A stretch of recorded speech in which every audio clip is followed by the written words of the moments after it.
জাতীয় মসজিদের একজন খতিব, এরা দেখলে তো মনে হয় ফকিন্নি, রিক্সাওয়ালা। এইটা কিভাবে খতিব হয় আমার মাথায় ধরে না। আবার ভুল করে অহরহ, একই 2-3 লাইন মুখস্থ করে আসে, একই খুতবা প্রতি জুমায় বলে। যে বক্তব্যটা বাংলায় দেয় ওইটা আর আরবিতে বলতে পারে না, সে আবার জাতীয় মসজিদের খতিব হয়ে গেছে। এই আব্দুল মালিক মৌলভী, তার কিভাবে সাহস হইল ঈদ মিলাদুন্নবী সাল্লাল্লাহু আলাইহি সাল্লামের বিরুদ্ধে বক্তব্য দেওয়ার? পবিত্র ঈদে মিলাদুন্নবী সাল্লাল্লাহু আলাইহি সাল্লামকে বেদাত প্রমাণ করবে এমন কোন মৌলভী এই পৃথিবীতে জন্ম হয় নাই। এক কুলাঙ্গার বলেছে আব্দুল মালিক হাফিজাহুল্লাহর সাথে সে মুবাহাসা করবে, মুনাজারা করবে, চ্যালেঞ্জ করে দিয়েছে। আমরা তার চ্যালেঞ্জ গ্রহণ করলাম। আমি আদনা মুশতাকুন নবী তৈয়ার আছি। তার সাথে চ্যালেঞ্জ ছুড়েছো, বেশি থেকে বেশি কামেল বাস করেছো, এটাই তো শেষ কথা না? আব্দুল মালিক হাফিজাহুল্লাহ তাআলা এদেশের লক্ষ লক্ষ আলেমদের উস্তাদ, কোটি কোটি আলেমদের উস্তাদ। আমাদের মতো মুশতাকুন নবী আমরা যারা আছি, আমাদের মতো মানুষগুলো তার সামনে দুজানু হয়ে বসে এক পৃষ্ঠা পড়ার যোগ্যতা কমপক্ষে আমার নাই, আমাদের মতো মানুষগুলো নাই। হযরত মাওলানা আব্দুল মালিক হাফিজাহুল্লাহ তিনি বাইতুল মুকাররমের জাতীয় মসজিদের মসনদে বসে তিনি বলেছেন, ঈদ মিলাদুন নবী এই শব্দ কোরআনে নাই, এই শব্দ হাদিসে নাই, এই শব্দ পৃথিবীর কোথাও নাই, এই শব্দ সম্পূর্ণভাবে দ্বীনের মধ্যে নতুন আমদানি করা হয়েছে। এই প্রশ্নের উত্তরে এই বক্তব্যের জবাবে এক কুলাঙ্গার বলেছে আব্দুল মালিক হাফিজাহুল্লাহর সাথে সে মুবাহাসা করবে, মুনাজারা করবে, চ্যালেঞ্জ করে দিয়েছে। আমরা তার চ্যালেঞ্জ গ্রহণ করলাম। আমি আদনা মুশতাকুন নবী তৈয়ার আছি। জন্মের দিনে নামাজ, জন্মের দিনে রোজা, রাসূলের জন্মের দিনে হজ, রাসূলের জন্মের দিনে যাকাত, রাসূলের জন্মের দিনে জিহাদ, রাসূলের জন্মের দিনে পর্দা কি ছিল? কিছুই ছিল না। জন্মের দিনের সাথে শুধু মিঠাইর সম্পর্ক, জন্মের দিনের সাথে শুধুই সিন্নির সম্পর্ক, জন্মের দিনের সাথে শুধুই হালুয়ার সম্পর্ক, জন্ম দিবসের সাথে কেক কাটার সম্পর্ক, জন্ম দিবসের সাথে হালুয়ার সম্পর্ক, জন্ম দিবসের সাথে মিষ্টির সম্পর্ক, জন্ম দিবসের সাথে বিরিয়ানির সম্পর্ক, ওফাতের সাথে ইবাদের সম্পর্ক, নামাজের সম্পর্ক, রোজার সম্পর্ক, হজের সম্পর্ক, যাকাতের সম্পর্ক। পুরো 23 বছরের নবুয়তের দিনের প্রতিটা নবুয়তের 23 বছরের প্রতিটা রাত আমাদের জন্য শরীয়ত, প্রতিটা দিন আমাদের জন্য শরীয়ত, প্রতিটা সকালবেলা আমাদের জন্য শরীয়ত, প্রতিটা বিকেল বেলা আমাদের জন্য শরীয়ত। নবীজির ইশারা আমাদের জন্য শরীয়ত, নবীজির দেখা আমাদের জন্য শরীয়ত, নবীজির বলা আমাদের জন্য শরীয়ত, নবীজির চলা আমাদের জন্য শরীয়ত। এবার বুঝে থাকলে বলুন ষড়যন্ত্র কোন দিকে নিয়ে যাচ্ছে আমাদেরকে? কোন দিকে নিয়ে যাচ্ছে? কোন দিকে? সিন্নির দিকে? কোন দিকে বলেন? কোন দিকে? কোন দিকে আমাদেরকে নিয়ে যাচ্ছে? হালুয়ার দিকে আমাদেরকে নিয়ে দেওয়া হচ্ছে, হালুয়ার দিকে আমাদেরকে নিয়ে দেওয়া হচ্ছে। আমাদের ধর্ম হালুয়ার ধর্ম নয়। আমাদের ধর্ম কিসের ধর্ম নয় বলেন? আচ্ছা, কমন সেন্সকে জিজ্ঞেস করেন, সাধারণ আকলকে জিজ্ঞেস করেন। বিয়ে বাড়িতে নাচে কারা? ওই মেয়ের বাবা, দাদা, দাদি, চাচা, চাচি নাচে না ওই বাড়ির বাচ্চারা নাচে? কারা নাচে? বিয়ে বাড়িতে রাস্তাঘাটে নাচে কারা?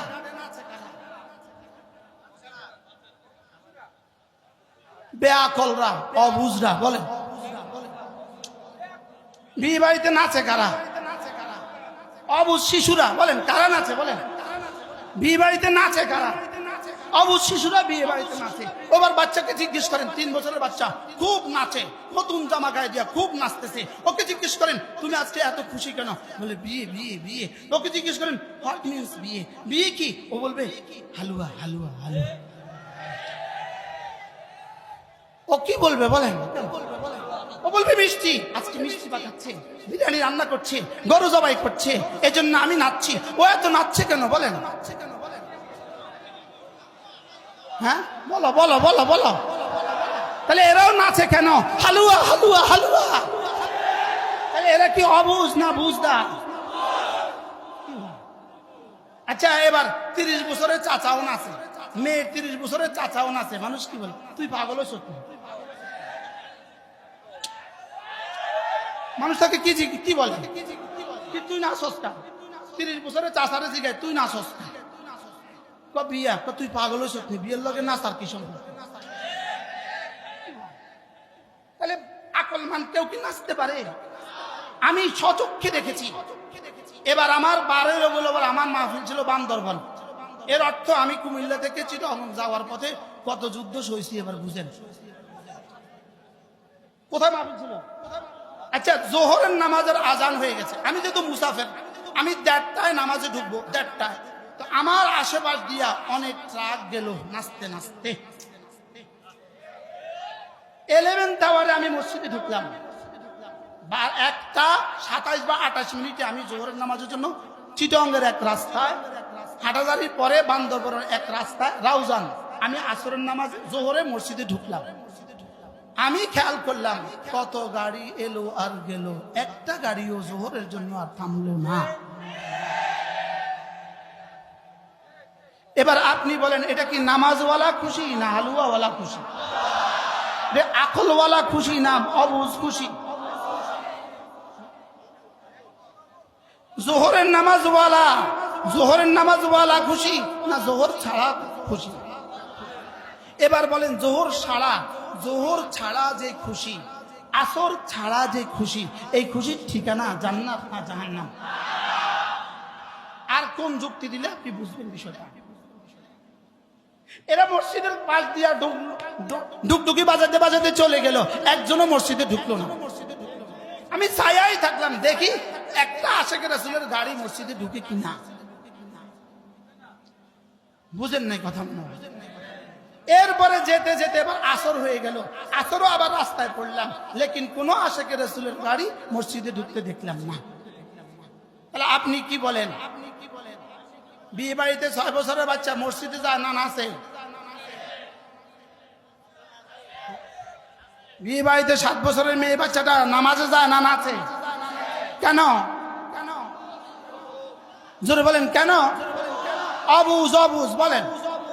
আমি আমার এই বন্ধুদেরকে আর বেশি কিছু বলতে চাই না, শুধু এদূর বলবো, এরা অবুজ। বাকি যদি বুঝে শুনে করে থাকে, যদি বুঝে শুনে করে, তাহলে এদের নাম আয়াতের ভাষায় যদি বুঝে শুনে করে। বলেন, আল্লামা ইবনে তাইমিয়া আলাইহির রহমাহ বলেন, যদি বুঝে শুনে শিরক করে, বুঝে শুনে বেদাত করে, এটার নাম হলো মাগদুবে আলাইহিম। এদের নাম কি বলেন?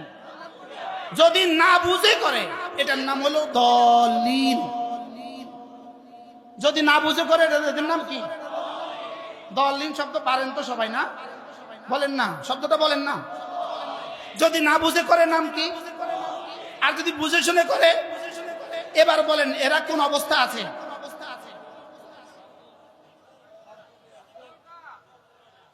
এদের নেতারা মাগদুবে আলাইহিম। বলেন এদের নেতারা কি? বলেন, দুপুরে বলছিলাম এদের নেতারা মাগদুবে আলাইহিম, আর এদের সাধারণ মুসলমানগুলো দলিল। এবার আমরা কি হব? মাগদুব আলাইহিম হব না দলিল হব না আনআমতা আলাইহিমদের মধ্যে হব? শব্দ আছে কয়টা? 3টা। জাতি আছে কয়টা? 3টা। 1 নম্বর জাতি আনআমতা। আবার বলেন, আর আরেক দলের নাম কি? মাগদুব আলাইহিম। আরেক দলের নাম কি? দলিল। এবার আপনি বলেন, আপনি কোন দলে হবেন? আনআমতা আলাইহিম। বলেন, আনআমতা আলাইহিম দলে কারা আছে? উলাইকাল্লাযীনা আনআমাল্লাহু আলাইহিম মিনান নাবিয়্যিন ওয়াস-সিদ্দীকিন ওয়াশ-শুহাদায়ে ওয়াস-সালিহিন। তাইলে বুঝা গেছে আমরা নবীদের সাথে আছি, সিদ্দীকদের সাথে আছি, সালেহিনদের সাথে আছি, শুহাদাদের সাথে আছি। এদের নাম কি? তো প্রতিদিন দরখাস্ত কি করছিলাম? আল্লাহ আমাকে মাগদুবে আলাইহিম বানাবেন না। আর কি বানাবেন না? দলিল বানাবেন না। আল্লাহ দলিল বানাবেন না, আল্লাহ মাগদুব বানাবেন না। আমাকে আনআমতা আলাইহিম, যাদের উপরে নিয়ামত দিয়েছেন তাদের রাস্তা আমাকে দেখান। কাদেরকে নিয়ামত দিয়েছেন? নবীদেরকে নিয়ামত দিয়েছেন, সিদ্দীকদেরকে নিয়ামত দিয়েছেন, শুহাদাদেরকে নিয়ামত দিয়েছেন, সালেহিনদেরকে নিয়ামত দিয়েছেন। তাহলে আমরা আহলে সুন্নাত ওয়াল জামাত আনআমতা আলাইহিমের অন্তর্ভুক্ত। আর এরা মাগদুব আর কি? দলিল। আমি এই লক্ষ জনতার সামনে চ্যালেঞ্জ ছুড়ে গেলাম, আমরা আনআমতা আলাইহিম, আমি শুকর আদায় করছি, আমি আনআমতা আলাইহিম, আমি রব্বে কারীমের কাছে অভিযোগ করছি, এরাই মাগদুব আলাইহিম, এরাই দাল্লিন। যদি তোমাদের কারো সাধ্যে থাকে চ্যালেঞ্জ গ্রহণ করো, যদি সাধ্যে থাকে চ্যালেঞ্জ গ্রহণ করো। বলেন যদি সাধ্যে থাকে কি গ্রহণ করো? বলেন মাগদুব আলাইহিম, বলেন আর কি দাল্লিন। যদি বুঝে শুনে করে থাকে এরা সব মাগদুব আলাইহিম, যদি না বুঝে করে থাকে এরা দাল্লিন। এরা কি বলেন? দাল্লিন। এরা কি?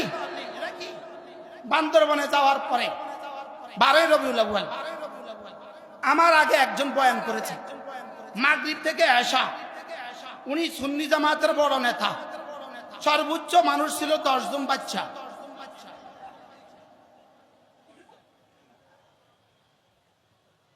উনি চ্যালেঞ্জ করেছে, জশ্নে জুলুস আরশে হয়েছে, জশ্নে জুলুস মদিনায় হয়েছে, চ্যালেঞ্জ করেছে। মানুষ 10 জন। মানুষ কতজন বলেন? শেষ শব্দ উনি বলেছে, অতএব জশ্নে জুলুস অবশ্যই মুস্তাহসান। মুস্তাহসান মানে ভালো, মুস্তাহসান মানে কি? ভালো। উনি বলেছেন জশ্নে জুলুস ভালো। এই শব্দ বলে উনি নিজেও বেঁচে গেছেন, আমাকেও বাঁচায়া দিয়েছেন। ভালো ভালো কি বলছে বলেন? অর্থাৎ উনি ফরজ বলেন নাই, ওয়াজিবও বলেন নাই। বলেন না, বলেন ফরজ, ওয়াজিব, সুন্নতে মুআক্কাদা, মুস্তাহাব বলেন নাই, বলেছেন মুস্তাহসান। এটা ভালো। এটা কি? যেই ভালো কাজটা করার জন্য নামাজ পড়া হয় না, ওই ভালো কাজটা কত ভালো। এবার তো বুঝাইতে পারলাম না মনে হয়। উনি এটাকে কি বলেন নাই? বলেন এরাও ফরজ বলে না। বলেন কি বলে না? বলেন এরাও ওয়াজিব বলে না, এরাও সুন্নত বলে না। এবার বলুন তো দেখি, যেই কাজটা ফরজও নয়, যেই কাজটা ওয়াজিবও নয়, যেই কাজটা সুন্নত নয়, এদের পরিভাষায় ওই কাজটার জন্য হত্যা করা যায় কিভাবে? এবার কি বুঝে আসছে কিছু? আচ্ছা, যেই কাজটা ফরজ, ওয়াজিব, সুন্নত নয়, এই কাজটা না করলে গুনাহ হবে। বুঝেন নাই? তার পরিভাষা এটা কি ফরজ, ওয়াজিব, সুন্নাত? এটা কি? যেমন কই মাছ খাওয়া ভালো, যেমন কি? আচ্ছা, কই মাছ না খাইলে কি হয়? আচ্ছা, কই মাছ কেউ না খাইলে তারে পিটাইতে হয়। তাহলে এটা কি ভালো না ফরজ না ওয়াজিব না সুন্নাত মুআক্কাদা? যদি মনে করি ভালো, বলেন যদি মনে করি কি, তাহলে ভালোর জন্য কোন ভালো কাজটার জন্য ফরজ ছাড়তে হয়?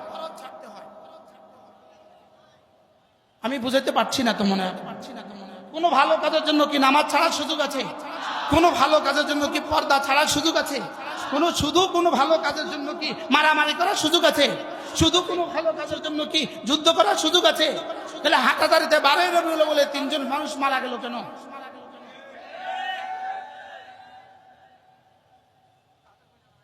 কি ভাই, 3 জন মানুষ হাটাদারিতে মারা গেল কেন? তাইলে বুঝা গেছে এই ভালোর পেছনে ষড়যন্ত্র আছে। এই ভালোর পেছনে কি আছে বলেন? ষড়যন্ত্র আছে। শুধুই জাতিকে ধ্বংস করার ষড়যন্ত্র, জাতিকে কোরআন সুন্নাহ থেকে বঞ্চিত করার ষড়যন্ত্র, জাতিকে ইহুদি বানাবার ষড়যন্ত্র, জাতিকে দ্বীন থেকে বঞ্চিত করার ষড়যন্ত্র, জাতিকে কাফের আর মুশরিক বানাবার ষড়যন্ত্র। আজকে কি আমরা ক্লিয়ার হয়েছি রবিউল আউয়াল মাস শোকের নাকি খুশির? জোরে বলেন, শোকের না খুশির? এজন্য ঈদে মিলাদুন নবী, ঈদে মিলাদুন নবী এই শব্দ সম্পূর্ণভাবে নতুন আমদানি করা শব্দ। বলেন এই শব্দ কি শব্দ? বলেন আমাদের জাতীয় মসজিদের খতিব হযরত মাওলানা আব্দুল মালিক হাফিজাহুল্লাহ তাআলা এদেশের লক্ষ লক্ষ আলেমদের উস্তাদ, কোটি কোটি আলেমদের উস্তাদ।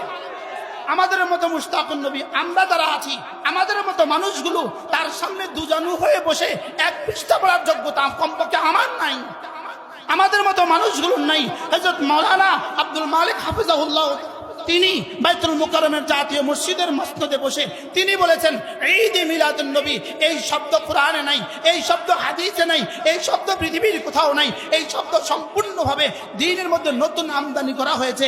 এই প্রশ্নের উত্তরে এই বক্তব্যের জবাবে এক কুলাঙ্গার বলেছে আব্দুল মালিক হাফিজাহুল্লাহর সাথে সে মুবাহাসা করবে, মুনাজারা